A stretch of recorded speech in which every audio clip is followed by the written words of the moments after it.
Nani and the Book Ban. Nani and the Book Ban. Focus question. What does Nani learn about freedom of speech? Good morning, Mrs. McGoodness, I said to the school librarian. I'm Nazi Lopez, reporter for the Whitmore Weekly. And this is Miguel, a co-editor. Can you comment on the missing Sergeant Rotten Teeth series? You had a parent complain about the series, so I pulled the books until they can be looked at more closely, she said. Can we talk to the parent? I asked. No, but you can connect the school book review committee. They'll give the books a hearing. Mrs. McGoodness smiled at us. That way everyone can share their thoughts. Miguel and his co-editor, Ashley, stormed into the Monday newspaper meeting, arguing as usual. The Sergeant Rotten Teeth books are the best, Miguel shouted. I hadn't read them, but I knew the hero had disgusting teeth and used his bad breath to figure out bad guys. Are you kidding me? Ashley huffed. The pictures alone made my mom and me want to barf. Your mom? I asked. Did she complain? Ashley nodded proudly. She's protecting us. Not me, Miguel said. In fact, I'm staking a protest. He took a stack of paper and slammed them down on the table. Save Sergeant Rotten Teeth.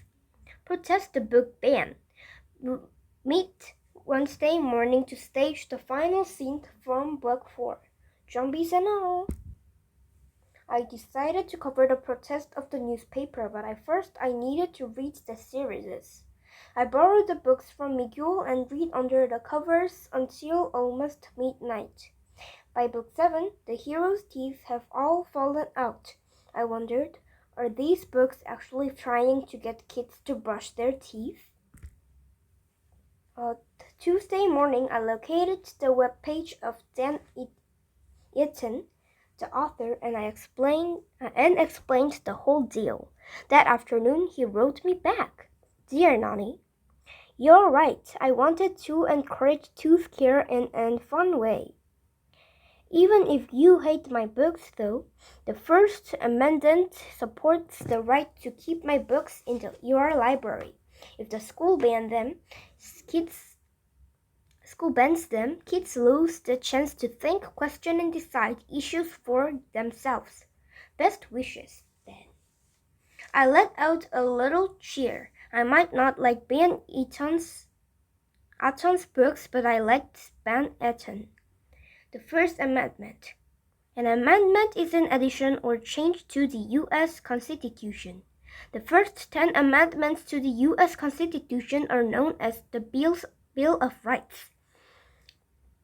The First Amendment gives Americans several freedoms, including freedom of speech. The courts consider books a type of speech, and libraries and courts must sometimes consider how much freedom people should have to hear that speech. Save Sergeant Rotten Teeth! Save Sergeant Rotten Teeth! Miguel chanted. He was dressed like his hero, with what looked like salad greens stuck in his teeth.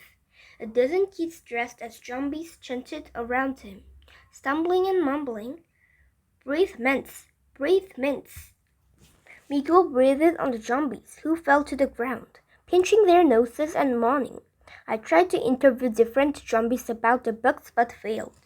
I can't stand the smell, said one zombie as he shook his head from side to side. My brain is melting. Curse you, rotten teeth. I shook my head too. I wasn't sure his protest was helping their cause. Then behind them, I spotted Ashley. She was dressed like a giant tooth, and 2 of her friends followed her with enormous toothbrushes. Then Sergeant Rotten Teeth, Ashley screamed. Go find your protest, Miguel shouted. This one is taken. Your teeth will thank me later, Ashley said. Her friends waved their giant toothbrushes. The zombies waved their arms. I stepped in between the 2 groups. These books don't encourage cavities, I said. Dan Eaton wants readers to figure out his real message. Ashley rolled her eyes. How do you know what his real message is? She asked. Because he told me. I held up a printed version of his email. Ashley's mouth gaped open. So did Miguel's, salad greens and all. Wednesday afternoon, Miguel, Ashley, and I sat in Mrs. McGuinness's office. Kids are going to take these books the wrong way and ruin their teeth, Ashley said. Cavities are forever. Cavities aren't what's at stake, I said. Freedom of speech is the First Amendment. I don't know what that is, Ashley said, but I do know you can't put any book in the world in our grade school library. Mrs. McGuinness took a slow sip of her tea before she spoke. Here's the thing about books in a school library. They're books that students choose for themselves. Ashley said, those books should be the easiest to ban. Actually, it's just the opposite, said Mrs. McGuinness. Because in the library, I grabbed Dan Atten's email and read from it. We have the chance to think, question, and decide issues for ourselves. Mrs. McGuinness nodded. In that case, freedom of speech writes the strongest. What if it's a book on how to build bombs? Ashley asked. That probably wouldn't need a big review process to ban because it presents a clear danger. Because Sergeant Rotten teeth is dangerous to our teeth, Ashley said. Part of your book review process is to hear different ideas about the books in question. If you don't like them, Ashley would like to hear why. Gladly, Ashley said. And Miguel here can say why he thinks the books should stay in the library, she added. Under his breath, Miguel mumbled something in disgust. It sounded like tooth care.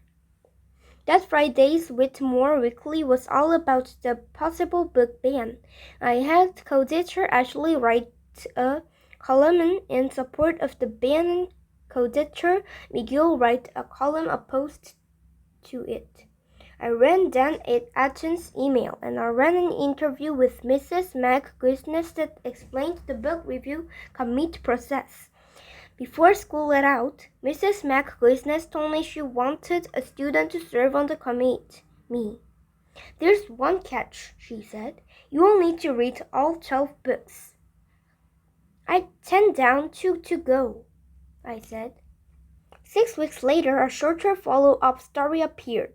Since I'm in the story, Miguel actually really should have written it. Miguel has lost internet in the series though, and Ashley was too mad about how the vote turned out. The Return of Rotten Teeth by Noni Lopez. Whitmore Elementary School will not ban the Sergeant Rotten Teeth series by author Dan Atten. On the vote of 3 to 2, the book review committee decided Monday to return the books to the library shelf. Student Nosy Lopez cast the decisive note. I went on to include lots of quotes from people on the board and students' reactions. But the story opened with news itself. You could say I'm giving myself a pat on the back. Sure you could. But what can I tell you? A good reporter has to tell it like it is.